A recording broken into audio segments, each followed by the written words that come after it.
महाविकास आघाडीचे सरकार आल्यास महायुतीचे सर्व निर्णय बंद करू अशी घोषणा उद्धव ठाकरे यांनी केली। त्यात लाडकी बहिणीचा पण समावेश असेल। पण महायुती सरकार आल्यास 1500 रुपयेऐवजी 2100 रुपये महिलांच्या खात्यात जमा करण्याचा निर्णय आम्ही घेतला आहे।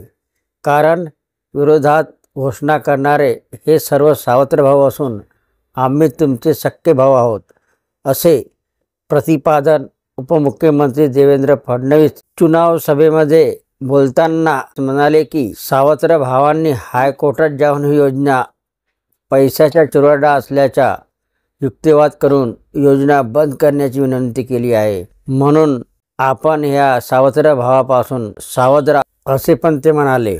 सरकार पुन्हा आल्यास शेतकऱ्यांना कर्जमाफी दिली जाईल। यापुढे कधीही सोयाबीन कपाशीची हमी भावापेक्षा कमी दराने खरेदी होणार नाही।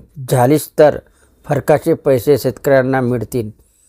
किसान सन्मान व नमो किसान सन्मान निधीचे 12,000 रुपये खात्यात जमा केले जात आहेत।